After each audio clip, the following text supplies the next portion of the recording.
Hello, geometry scholars. We are doing a review. This chapter in chapter 7, we're going to go back and we're going to review simplifying radicals. Now, you guys might not believe this. We did this the very first month of school. We did this before we learned how to find the square root using distance formula, but I'm pretty sure you don't remember doing that.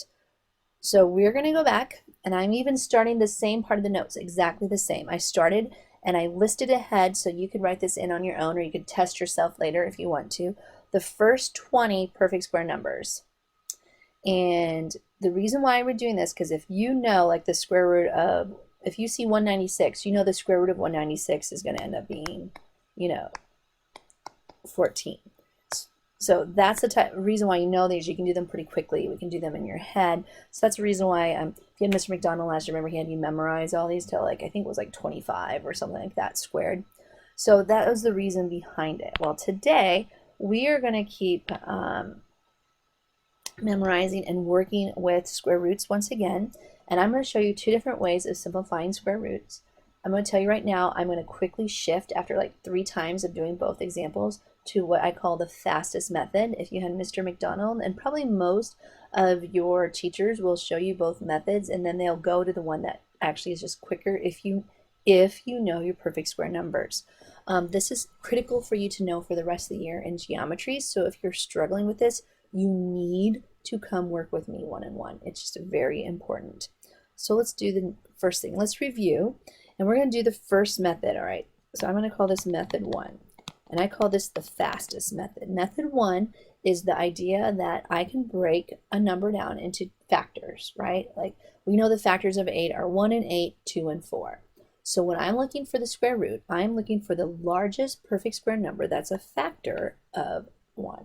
8's not a perfect square, but I do know factors of 8 are 4 and 2. Well, 4 is a perfect square number, 2 is not. So I rewrite it as the square root of 4 times the square root of 2. The numbers go in the left radical if they are a perfect square. The number goes into the right if they're not a perfect square number. So the square root of 4 is 2, so my answer would be 2 root 2. Again, I just realized I'm not in tablet mode, so I got to keep going here. All right, so that'd be 2 root 2 is the answer for the square root of 8. Now, many of you learned a different method, and this I'm calling this method 2. This is the prime factorization method. And that's when you take the square root of 8 and you make it into its prime factors. Remember those factoring trees when you were a kid? Like you had 8, and so you'd go, oh, that's 2 and 4, and then you'd factor it, and you go 2 times 2, and then your prime factors are 2 times 2 times 2. You guys remember that? If not, your childhood was not complete in mathematics, right? So you should have known that. Anyway, when you're looking for prime factorization method, you look for pairs of numbers.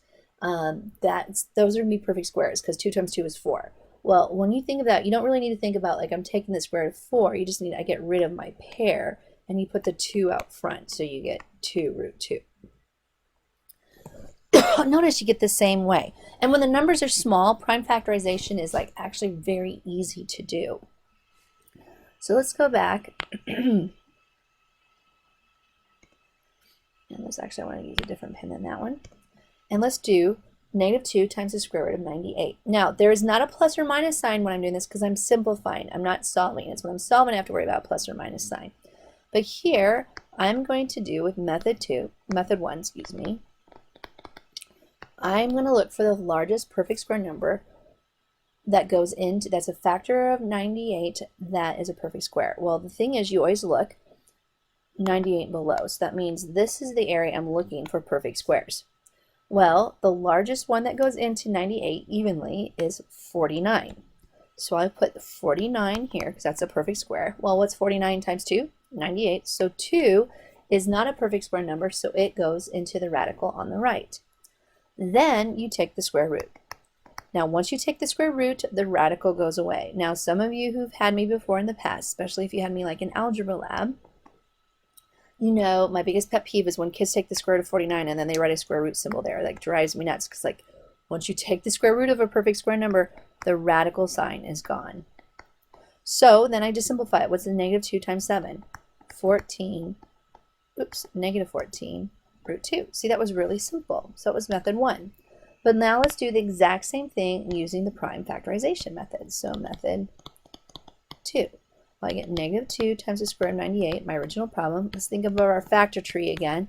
We know 2 times 49, and then I know it's 7 and 7. So I can rewrite that as negative 2 times the square root of 2 times 7 times 7.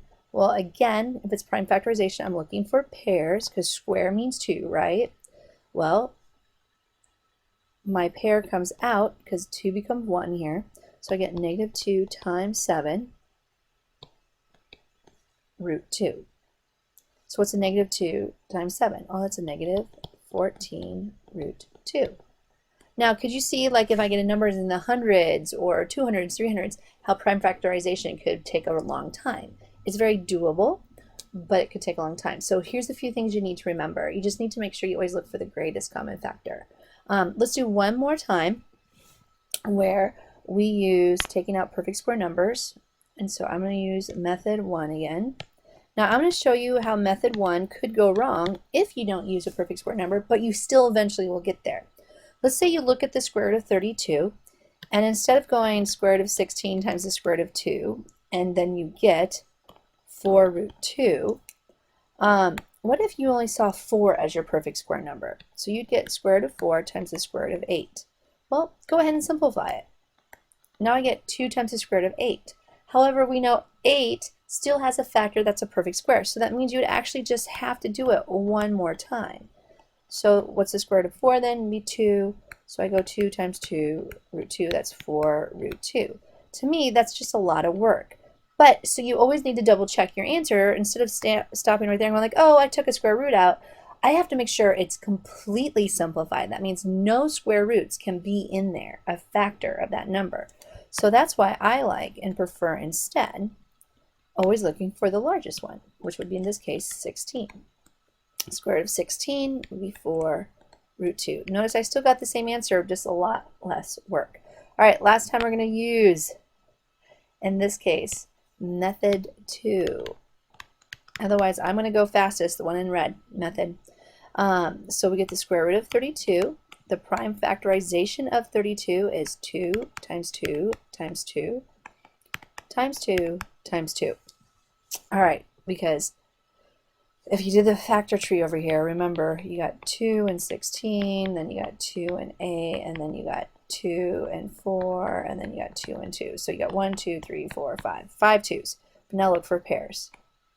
All right, I got 2 pairs. So I got 2 times 2 root 2. Because remember, these numbers come out. 2 become 1. So 2 times 2 would be 4 root 2. Now, again, I don't care which method you use, but I'm telling you right now, if you use the prime factorization method, it just gets really hard with higher level math. All right, from now on, I'm switching my ink here to black because I'm going to tell you right now, I'm going to use the fastest method. I'm only going to use looking for the largest perfect square numbers. To be honest, you do have to know how to do the prime factorization method, especially when you get into algebra 2, because you'll be doing like cubic roots and fourth roots, and you have to look for like, you know, triples and 5 times a number, that type of stuff. So it does help to know the other method. Come work with me if you do not understand this, or even another math teacher if you like them better than me, okay? Just make sure that you work with them. Just work with your teacher. All right, so square root of 54. I'm going to do the fastest method. It is not a perfect square number because I know my perfect square numbers. So I'm looking for the biggest factors of 54 that are, you know, are going to be perfect squares. Well, you know, you could really start going through and you could start going, okay, does 3 go in there? Yeah, that's 18, but that's not perfect square yet. 4 can't go in there, 5 can't go in there, but 6 and 9, oh, 6 and 9, 9's a perfect square number. So I get the square root of 9 times 6. I always tell people this is when your calculators are really nice. They do give you decimals with square roots, but in this case, you can always check factors of that number and it will let you know if it's a perfect square or not. But anyway, 9 is my perfect square number, so the square root of 9 would be 3 root 6. That's it. Perfect square. 6 doesn't have any factors. 2 and 3 are its factors, and none of them are perfect squares. All right, let's try the next one. I get here 5 times the square root of 125. Well, 125 is not a perfect square number. So what is the largest perfect square number? The largest that comes out of 125. That's going to be 25. And what is left in the radical to the right, the one that's not a perfect square number, is 5, because 5 times 25 is 125. Well, the square root of 25 is 5.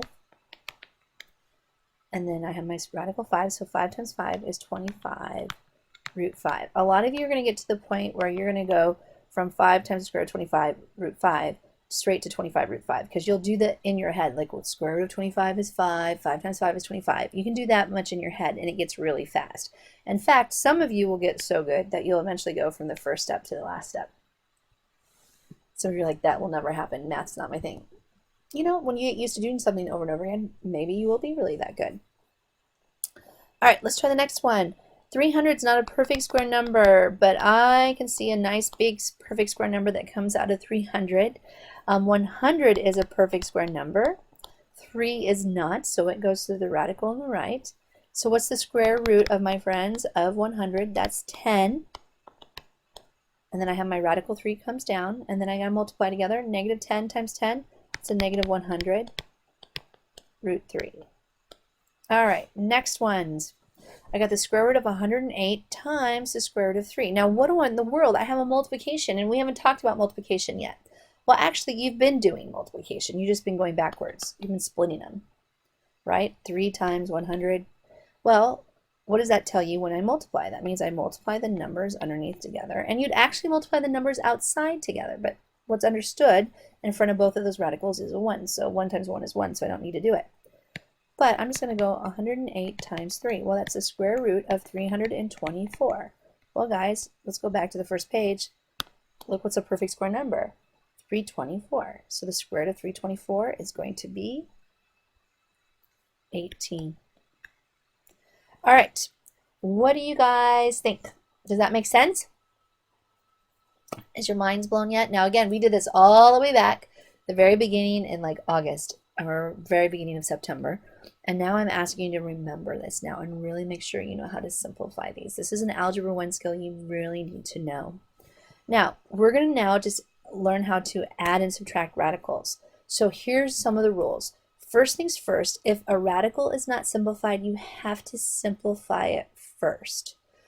Then you can add or subtract only if your radicals are the same underneath your radical symbol, only if the numbers are the same. So for instance, if I had something like this, the square root of 8 plus, let's go 5 root 2. Is the square root of 8 in simplest form? No. In fact, it needs to simplify down to 2 root 2. Now remember, this was our very first one, so that's why I'm just writing it down. Now here's the thing. The very next step down, number 2, says one can only add or subtract radicals that are the same. Well, as long as I'm in simplest form and my square roots are the same, let's see if I can get this to work again like I wanted to. Since these are exactly the same, you add the coefficients out front together. So what do I get? 2 and 5 add together to be 7, so that's 7 root 2. You're like, whoa, whoa, whoa, hold on, Gregerson. Oh, what are you doing? Well, here's my question. When you worked with numbers before, and you had 3x plus 2y, could you add those two together? No, because x and y are different. They're not the same. But what if I turn that 2y into a 2x? Can you now add them together? Yeah, but you add just what? The coefficients. And so you get like 2x plus 3x is 5x. The same type of idea happens once I get my radicals. Once my radicals are in simplest form, I just treat the coefficients like I would if I was using variables. Exactly the same way. And so it'd be 7 root 2 here. Here's another one about this. What if I had something like a negative 3 root 3 plus 5 root 3? First of all, are both of those in simplest form? Yeah. I don't have to simplify them any further. Okay, so then I go, all right, looking here at example 2, it says can only add or subtract radicals that are the same. Well, root 3 and root 3 are the same. I can't simplify more, but I can take negative 3 and negative 5. What do they add together to be? Oh, that's going to be 2 root 3. That's it. That's how simple this is. So let's do some more examples and working if radicals are the same or not. How about if I had something like this? The square root of 16 plus, let's say, 4 root 7. Guys, what's the square root of 16? 4. And then 4 root 7, there is no perfect square numbers that have 7 because it's prime, so I get 4 root 7. Can I combine those anymore? A lot of you are like, yeah, I'm going to go 4 plus 4 is 8. No, no, no, no, no. This first 4 right here, let's see if I can highlight it blue or something like that. Does it have a radical? No. And if it doesn't have a radical 7, that means it's not alike to my 4 root 7. So my final answer only can be 4 plus 4 root 7 because they're not alike terms. I can't combine them. Remember just before, if I have a 4 and a 4 plus x, can I add those two together? No, they're unlike terms. So hopefully this is kind of jarring some memories. All right, how about something like this? What if I had the square root of 50 plus the square root of, let's think of a good one here. My brain is fried, so this isn't happening. Let's just go 200. All right, let's simplify these. What's the largest perfect square number that comes out of 50? Well, it's 25 root 2. What's the largest perfect square number that comes out of 200? Well, that's 100. Left with a root 2. What's square root of 25? 5 root 2. The square root of 100? 10 root 2. Now, my question is, are both of those terms in simplest radical form? Yes. Do they have the same radical after? Yes, they're both root 2 and root 2. That means I can add my coefficients. Now, let's, should we change those negatives? Now we'll add them. So we go 15 root 2. All right, now here's the best thing. We just got to practice. If we practice, this will make sense. So let's go ahead. I want to see how you guys do with this. But let's simplify. Again, if you can simplify radicals in your head, you have permission to do that. You just have to show me a few steps, though. So on this first one, I have 3 root 8 plus 4 root 2. Well, 4 root 2 is in simplest radical form, but the square root of 8 is not. So I have to simplify it. Well, remember, 4 can come out of 8. So I rewrite it as square root of 3 times the square root of 4 times the square root of 2, because remember 4 and 2 add, multiply together be 8. My 4 root 2 over here stays the same. Guys, what's the square root of 4? That's 2, so I get 3 times 2 root 2 plus 4 root 2. I'm sorry, I'm tired, and so my symbols are not looking really great. What's 3 times 2? 6. 6 root 2 plus 4 root 2. Now, guys, are these alike terms? Yeah, they both have a radical 2. I didn't take. There you go. That means now I can add their coefficients. These two can now be added. So what do we get here then? We get 6 plus 4 is 10 root 2. That's it. Easy schmeezy. All right, let's do another one. All right, I got the square root of 75 minus 5 root 27. So first thing you're asking yourself, are these in simplest radical form? And I'm hoping you catch yourself right away and like, no. Some of you are like going, I just don't care. It's math. All right, stop being so negative and please just do this. All right, because this stuff is on your ACT too. I know my largest perfect square number out of 75 is 25. And then it leaves me with a root 3. My minus 5 stays the same, but the square root of 27 is going to be square root of 9 times the square root of 3. All right, guys, what's the square root of 25? Well, that's 5 root 3. Now, let's see if we can do this in your head. Guys, what's the square root of 9? All right, it's 3. 3 times 5, 15. And the root 3 comes along. What's 5 root 3 minus 15 root 3? That's right, a negative 10 root 3. Good job, guys. Let's look at another one. All right, for C, I get 6 root 16 plus 5 root 18. Well, the square root of 16 is a perfect square number, so this is great. So I get 6 times 4. 5 is left alone, but I can take a 9 out of 18, so I rewrite that as 5 times the square root of 9 root 2. Square root of 6 times 4 is 24. All right, the square root of, now let's do this again. Let's see if we can do this in your head, because I think this it just makes life so much easier. What's the square root of root 9? 3. 3 times 5, 15 root 2. All right, so here's my question, guys. Can I combine 24 plus 15 root 2 any more than what it already is? And the answer is no, because the 24 doesn't have a radical 2. Or you can say the 15 has a square root of 2, so I'd have to get rid of it, and I can't. So that's as far as you absolutely can go on that problem. Let's look at D. All right, my first term is completely simplified. My second term needs a little more help. It's this 4 times the square root of 125. Well, I get 25 and 5. Well, the first term I'm just leaving alone because it's fine. Again, I'm looking at the square root of 25. Well, that's 5. 5 times 4 is what? 20. There's your square root of 5. What's a negative 3 root 5 plus 20 root 5? Well, can I combine these? Yes, their radicals are in simplest radical form, and they are both root 5. So now what do? That's right, I look at the coefficients. And so what do I get? A negative 3 plus a positive 20 is a positive 17 root 5. All right, we're almost done, guys. Hopefully this is jarring your memory. All right, E here, we got negative 15 plus 3 times the square root of 25. Well, negative 15 doesn't have much happen to it, but I get 3 times the square root of 25. Well, what's the square root of 25? 5. So I get negative 15 plus, oh, look at this. Following my order of operations, 3 times 5, oh, that's 15. And negative 15 plus 15, 0. Remember, 0 is an answer. 0 is actually a good number to use once in a while. So hopefully that one's a little bit fun just because we got 0. All right, pardon me. All right, last one.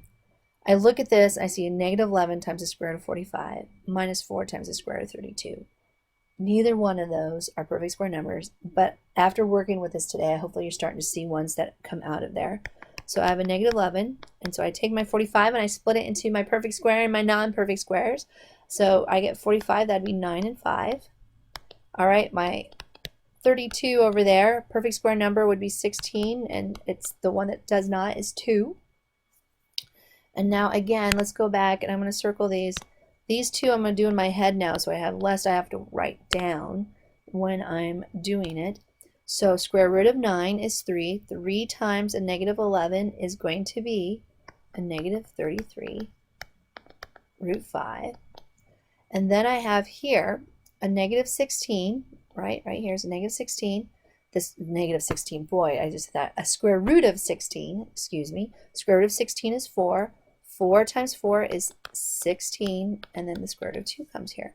Now here's my question. Can I simplify these anymore? No. Can I add these? And the answer is no, I can't. I have one that's the square root of 5, and I have the other one that's the square root of 2. They're not like terms. They cannot be simplified. So my answer is just that, a negative 33 root 5 minus 16 root 2. I hope that helps, my friends, and that you have success doing your homework. Just remember, go to either one of us teachers, Mrs. Prempis, Mrs. Young, myself, or whoever's your current geometry teacher. Some of you might share this with friends at other schools. I've had that happen in the past. Go and ask for help if you're not sure how to simplify radicals, but hopefully this has jarred your memory and it won't be too much of a stretch anymore for you to do it. Don't forget to do your homework, by the way. All right. Have a good night.